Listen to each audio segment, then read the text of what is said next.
મેરે તો ગિરધર ગોપાલ દૂસરો ન કોઈ. આ ભજનમાં મીરાબાઈએ ભગવાન શ્રી કૃષ્ણ પ્રત્યેનો પોતાનો અનન્ય, નિસ્વાર્થ અને અતૂટ પ્રેમ દર્શાવ્યો છે. તેઓએ સમાજ, પરિવાર અને દુન્યવી મોહમાયાનો ત્યાગ કરીને સંપૂર્ણપણે કૃષ્ણ ભક્તિનું શરણ લીધું છે.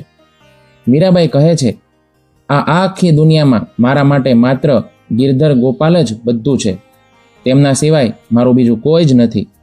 જેમના માથા પર મોરપીંછનો સુંદર મુગટ શોભી રહ્યો છે, મેં તેમને જ મારા પતિ માની લીધા છે. જીવાત્માના એકમાત્ર સ્વામી અને રક્ષક પરમ ભગવાન શ્રી કૃષ્ણ છે. જ્યારે ભક્ત શુદ્ધ ભક્તિના સ્તરે પહોંચે છે, ત્યારે તે સ્વીકારે છે કે આ ભૌતિક જગતમાં કોઈ પણ સંબંધ શાશ્વત નથી, માત્ર શ્રી કૃષ્ણ જ સર્વસ્વ છે.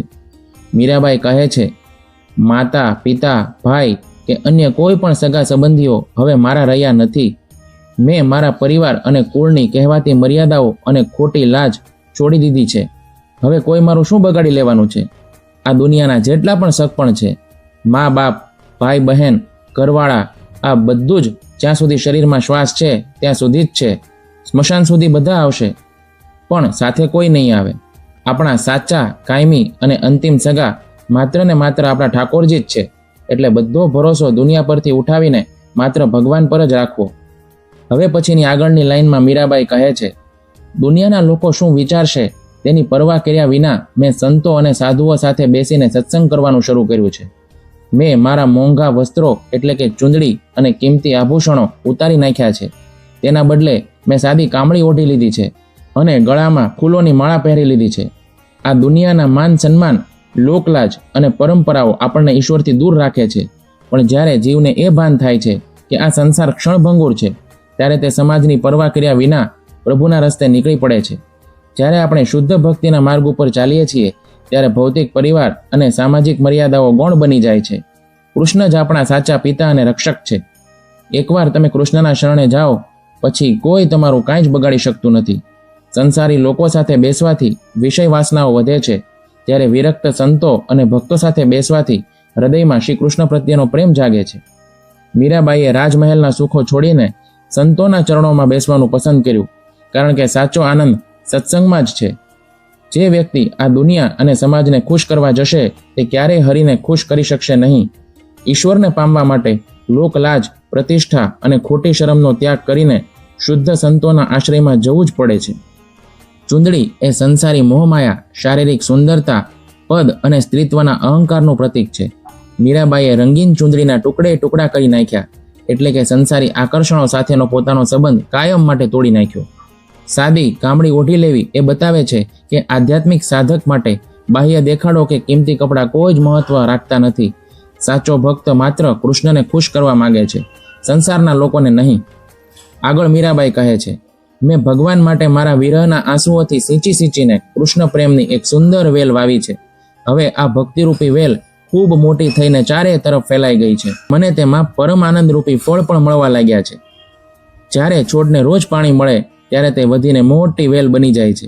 તેમ મીરાબાઈનો કૃષ્ણ પ્રેમ હવે એટલો બધો વધી ગયો છે કે તેમના રોમે રોમમાં, આખા જીવનમાં બસ કૃષ્ણ જ કૃષ્ણ છવાઈ ગયા છે. ઝાડ મોટું થાય એટલે એની ઉપર મીઠા ફળ આવે. ભક્તિની આ વેલ ઉપર કયું ફળ આવ્યું? પરમ આનંદ, એટલે કે અંદરનો સાચો અને કાયમી હરખ. હવે દુનિયાનું કોઈ દુઃખ કે કોઈની નિંદા મીરાબાઈનો આ આનંદ છીનવી શકતી નથી. આ કળિયુગમાં એ ભક્તિની વેલને પાણી પાવાનો એક જ રસ્તો છે, ભગવાનનું નામ લેવું. જે માણસ રોજ નિયમથી ભગવાનનું નામ લે છે, નામ જપ કરે છે, એની આ પ્રેમની વેલ ધીમે ધીમે વધતી જાય છે. જ્યારે આ વેલ ભગવાનના ચરણો સુધી પહોંચી જાય છે, ત્યારે માણસને સંસારની ઝંઝટોમાંથી મુક્તિ મળે છે અને એને ભગવાનના પ્રેમનું સૌથી મીઠું ફળ મળે છે. આ દુનિયા માટે રડેલા આંસુ નકામા પાણીની જેમ ગટરમાં વહી જાય છે, પણ ભગવાન માટે પડેલું એક નાનું આંસુ પણ ક્યારેય નકામું જતું નથી. જેમ રડતા બાળકને જોઈને માં બધું જ કામ છોડીને દોડીને આવે છે, તેમ ભગવાન માટે રડનાર ભક્ત પાસે ભગવાને પોતે આવવું જ પડે છે. અને જ્યારે પ્રભુ મળી જાય, ત્યારે જીવનમાં અનંત આનંદનું ફળ મળી જાય છે. આગળની લાઈનોમાં મીરાબાઈ એક સુંદર ઉદાહરણ આપે છે. મીરાબાઈ કહે છે, જેમ દહીંને ખૂબ પ્રેમથી વલોવીને તેમાંથી કિંમતી માખણ કાઢી લેવામાં આવે છે અને પાછળ ફક્ત છાશ વધે છે, તેમ મેં પણ મારા જીવનને ભક્તિથી વલોવીને તેમાંથી કૃષ્ણ પ્રેમ રૂપી માખણ કાઢી લીધું છે. હવે દુનિયાના લોકો ભલે આ છાશરૂપી નકામી મોહમાયામાં રત રહે, મને કોઈ ફેર પડતો નથી. શીલ પ્રભુપાદ કહેતા કે સાચો ભક્ત હંસ જેવો હોય છે. હંસ દૂધ અને પાણી ભેગું કરીને આપો તો એ દૂધ પી લે છે અને પાણી છોડી દે છે. માનવ જીવનનું અસલી માખણ કૃષ્ણ ભક્તિ છે. જ્યારે મીરાબાઈ ભગવાનના સાચા ભક્તોને હરિનામ લેતા, કીર્તન કરતા અને સાધના કરતા જુએ છે, ત્યારે તેમનું હૃદય આનંદથી ભરાઈ જાય છે. પોતાના પરિવાર કે જ્ઞાતિના સંસારી લોકો કરતાં પણ એક ઈશ્વરનો ભક્ત બીજા ભક્તને વધારે વાલો લાગે છે. સાચા હરિભક્તને મળવું એ ગોલોક કે વૈકુંઠ મળ્યા જેટલો જ હરખ આપે છે. જ્યારે મીરાબાઈ આ દુનિયાના લોકોને પૈસા, ઘર, ગાડી અને ખોટી મોહમાયા પાછળ આખી જિંદગી હેરાન થતા અને આખરે ખાલી હાથે મરતા જુએ છે, ત્યારે તેમને ક્રોધ નથી આવતો, પણ દયા આવે છે અને રડવું આવે છે. સાચો ભક્ત ક્યારેય સ્વાર્થી નથી હોતો. તે પર દુઃખે દુઃખી હોય છે, એટલે કે બીજાના દુઃખને જોઈને દુઃખી થાય છે. દુનિયાના લોકો માટી જેવા દેહ માટે અને નાશવંત સંપત્તિ માટે અંદર અંદર લડીને જીવન બગાડી રહ્યા છે. ભક્તને એ વાતનું દુઃખ થાય છે, અરે રે, આ લોકો અસલી હરિનામનું સુખ મૂકીને ખોટા દુઃખમાં કેમ સડે છે. છેલ્લે મીરાબાઈ પોતાના અહંકારનો સંપૂર્ણપણે ત્યાગ કરીને કહે છે, હે ગિરિધર, હું તમારી દાસી છું. હવે આ સંસારના દુઃખોમાંથી તમે જ મારો હાથ પકડીને મારો બેડો પાર કરો. આ સંસાર એક મોટો સમુદ્ર છે. આપણે ગમે તેટલા હાથ પગ મારીએ તો પણ એકલા તરી શકીએ નહીં. જો આપણે કૃષ્ણના ચરણોરૂપી હોડીનો આશ્રય લઈએ તો ભગવાન આપણને ક્ષણવારમાં પાર ઉતારી દે છે. જ્યારે ભક્ત પોતાની જાતને ઈશ્વરની દાસી કે દાસ માની લે છે અને પોતાનો બધો ભાર પ્રભુ ઉપર છોડી દે છે, ત્યારે ભગવાન પોતે તેની રક્ષા કરવાની જવાબદારી ઉપાડી લે છે.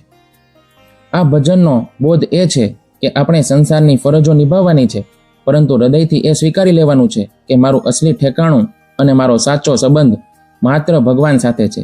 દુનિયાના લોકો શું વિચારશે તેનો ડર છોડીને સંતોના માર્ગદર્શન હેઠળ નિયમિત નામજપ કરવા જોઈએ અને જીવનના અસલી સાર કૃષ્ણ પ્રેમને પ્રાપ્ત કરવા માટે પ્રયત્ન કરવો જોઈએ. હરે કૃષ્ણ.